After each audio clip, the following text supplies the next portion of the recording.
Welcome to another Demarcation Media Blokees review. Today we have the Champion class, formerly known as Classic Class, Superman from the 2025 James Gunn Superman movie. This was definitely a surprise. I was not expecting to see this from Blokees, but it's a very good surprise. Now, I do want to get one thing out of the way right off the bat, and that is I don't believe this is going to have a US release for the foreseeable future due to licensing problems. So if you want to get a hold of this, you're gonna have to get it imported. I'll make sure to find a few links for AliExpress or whatever for you guys to go and check out. Now, what I want to point out is this is what's counted as a medium. You can see there's a little small, medium, and large counter on the front, 1/12 scale. That's really interesting, and I'll show you some comparisons later for what that actually means here. The box looks great. Interesting that the front is the poster Superman and not the figure, but the rest of the art is fantastic. Absolutely love it. There was a live build of this, so if you want to go and see the replay of that, you can go and do that. I'll put a little card up in the corner. We will come back as soon as the figure is all put together. So there's Superman and Krypto all put together, and I want to do a few size comparisons because he is 1/12 scale. But he is not quite the same size as, say, like Black Series or Marvel Legends. He's actually slightly shorter.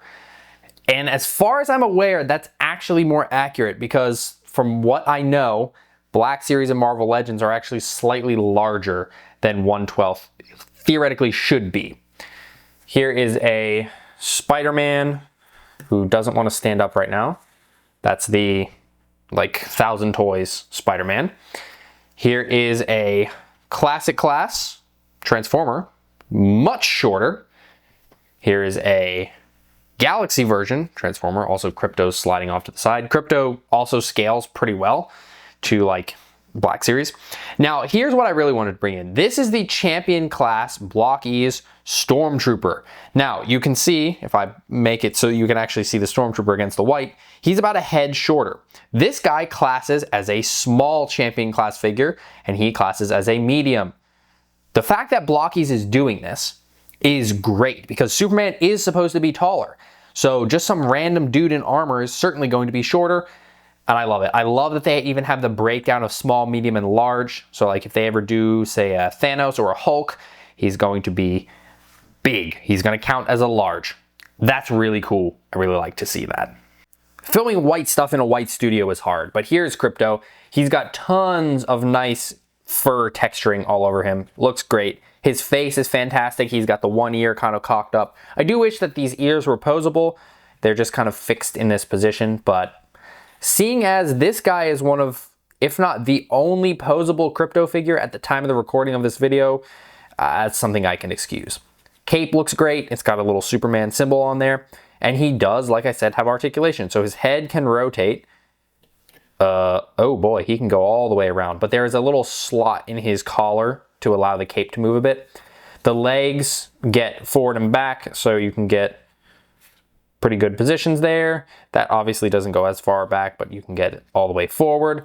Now the tail also moves, but it is so stiff that I'm kind of afraid of breaking it. So just be careful. I might have to pull this apart and see if I can loosen it up.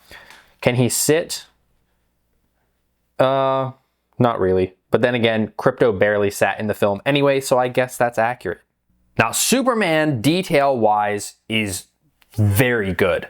So for all the blue sections and also the little like underwear section, Blokees put this kind of texture on it. Now the Fig Arts figure is going to have this, but this is a lot more low-key and it doesn't look nearly so intrusive, and I'm all for that. It looks really good. The lines and detail all over the suit looks really good as well. Proportions overall, I think, are really solid. I know he's a little wider in the chest than he was in the film, but it still looks proper, so I'm not really against that. The Superman symbol is all painted up. It's painted on the same flesh tone as the hands and the head, so that's a little interesting choice. Belt is painted up. The boots are a different texture of plastic, which is fantastic.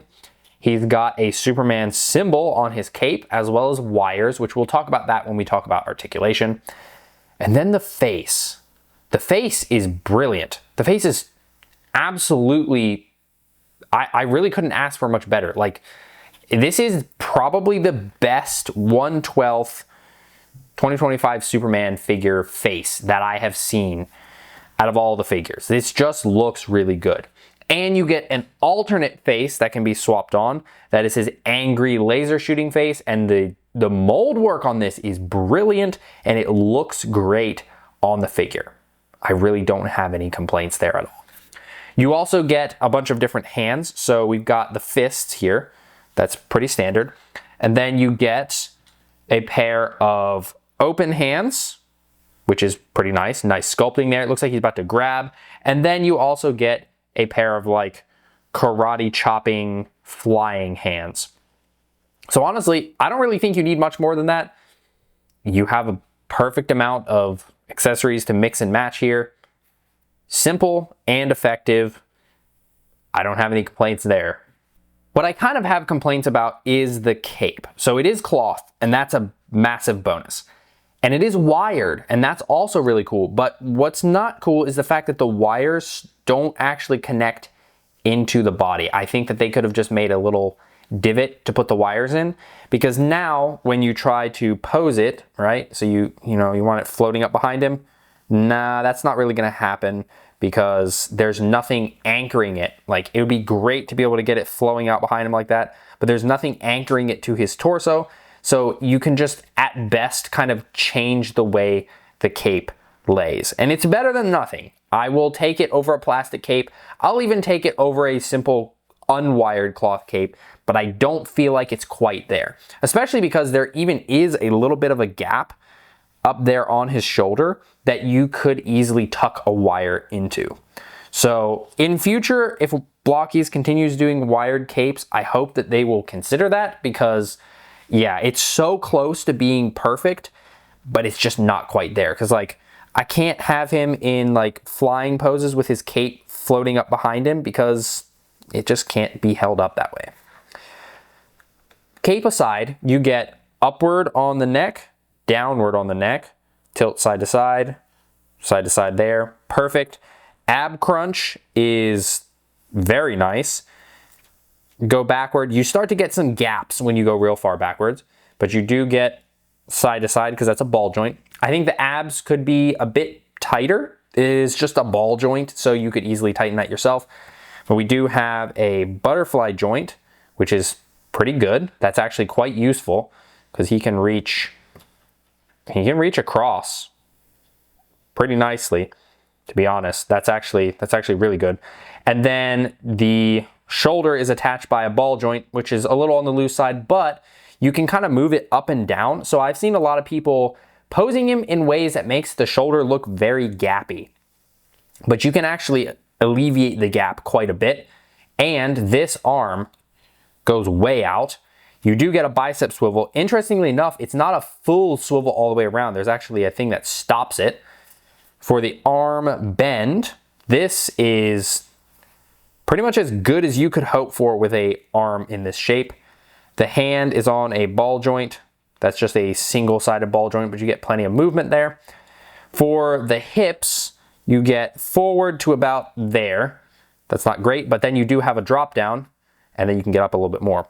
Drop down is one of those more loose joints. There is no thigh swivel really though. You just have the rotation on the ball joint. I wish for a thigh swivel, but at the same time, it's so seamless here and you kind of don't need the thigh swivel too much. I haven't really found it to be necessary. Knee bend, you really can't ask for much better than that. And he's got the knee pad, so it looks good as well. And then for the foot, you get forward like that, great. Back like that, great. You get a toe hinge, dismal. I hate this. I always hate toe hinges. This one looks pretty seamless once it's flat, but like, it looks bad bent. It's really loose. In general, I just don't see much use for toe hinges aside from like maybe a Spider-Man. Superman certainly doesn't need a toe hinge, in my opinion. And then you do get a bit of an angled tilt from side to side. So overall, you really won't lack for articulation, especially when it comes to getting classic Superman poses. I mean, he can get his arm up for flight pretty easily. The hinge for this part is quite nice and tight, so I appreciate that. But yeah, there's definitely a few bits where I'm like, I kind of wish for better tolerances. I know Blokees is improving it, but the drop down is particularly where they tend to stumble a little bit in that regard. So there you have it. That is the Blokees Champion Class Superman. Aside from the wires and the loose joints, I really do think that this is the best Superman figure from the 2025 movie that you can get right now. Like, honestly, I do. I would love to see Blokees continue to tighten up those tolerances, especially on things that are load bearing, like the knees. I think one of my big tests is I'll hold up the figure and see if the figure's knee can hold the weight of the rest of the figure, and if it can't, I'm a little like, could be better. This figure could be better in that regard. One big thing I do think was missing was a flight stand, because you get no stand of any sort, and I don't really think that's a big deal getting a stand, except for when it comes to flight, because this is Superman, so therefore he is going to be flying. So I think a flight stand could have gone a long way. Obviously, it's pretty easy to get like bootleg Figma flight stands or whatever, but getting one in the box would have really perfected this guy. But again, I'm really just kind of having to nitpick here to say anything bad about it. He's a blast to pose. I don't feel like he's really limited in his articulation. I think that the shoulders, if you finagle them right, they don't look that gappy, even though I posed him with a gap right there, but just ignore that. So overall, I really love it. He's a fantastic figure. And if you want to get your hands on him, like I said, you're going to have to import him. I'll have some links for you down in the description and in the pinned comment, so I highly recommend you go and check those out. Thanks so much for watching. If you enjoyed this video, please leave a like and consider subscribing, and I'll see you next time.